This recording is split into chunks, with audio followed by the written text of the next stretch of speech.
Fenris Wolf, a 2/3 activates. Resurrect your opponent's highest power discarded or destroyed card on your side of this location. Is he good? Let's get into it. All right. So let me just start with docking.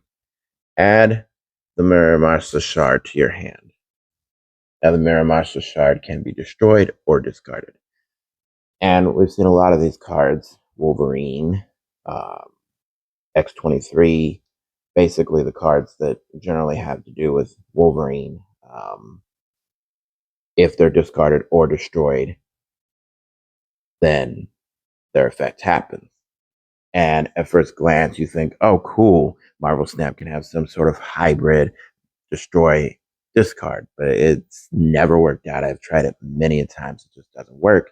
So then these cards end up migrating to one archetype and then staying there, and they don't really find a home in the other archetype. Like X-23, perfect in destroy, very, very hard to work out in discard.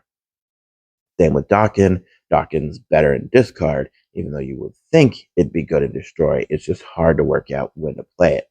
So Fenris Wolf gets the added benefit of being an activate, so therefore you can play it out and then activate later after you've done your destroy or discard. And most people are thinking Shang-Chi. But as we've seen with the starter decks that have been popular this month, it's very hard to destroy enough cards for that to matter. Yes, it does get resurrected to your side where he's at, so that's good. But say you destroy a 10 power card, then you're looking at 13 power, and maybe that's enough to win the lane. Depends on how many things you destroyed.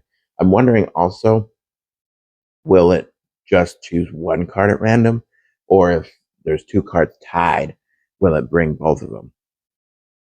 My guess is that it's just going to choose one card. But, we'll see. That being said, I actually think that it's going to work better in discard. I think this card is meant, it can be played either. And people are going to want to do offensive. But if anything takes, if your whole game plan is Shang-Chi and anything takes that 10 power down to 9 power, that's it. A location can do it. And obviously things like Cosmo and Armor, they're out in full effect. And it's going to be very, very hard to do the Shang-Chi. But I still think this card is strong. Mill is actually a place where I think Fenris is going to shine immensely because you can mill their hand, you can destroy some of their cards, and then it doesn't matter what's getting destroyed because they don't have it. They don't have it. You're taking their cards with Gondu, Cable, Moon Knight, Baron Zemo, Gladiator, Absorbing Man, Black Bolt. All these cards are just destroying or discarding, getting rid of their cards in some way, and then it doesn't matter. The highest one will come back to you. And you're taking key piece after key piece after key piece. And this is actually the deck that I'm going to go with next week. When I get him for sure. Last turn, you can drop the Cersei plus stature, bump up one lane, help the other lane, and then activate. Perfect deck. Here we have a Surfer build. One of the cool things that has been done with Frigga over the past week has been to use her to copy Dakin, and then you take and Grandmaster the Dakin, to play the copy of Dakin and then Grandmaster it, and you get a bunch of shards, and then you can discard them and get really big Dakins. But at the same time, you can use Moon Knight and Gambit to destroy and discard your opponent's hand, as well as Gladiator, and then you can bring back the highest power card with Fenris. So I think it's going to be a solid way to go is to put him in Surfer as well, because there are so many 3 cuts. You could even add in,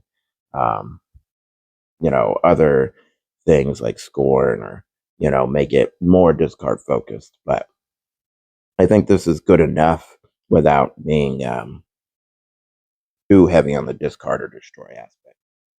But if you do want to go the discard route, this is a perfect deck for that.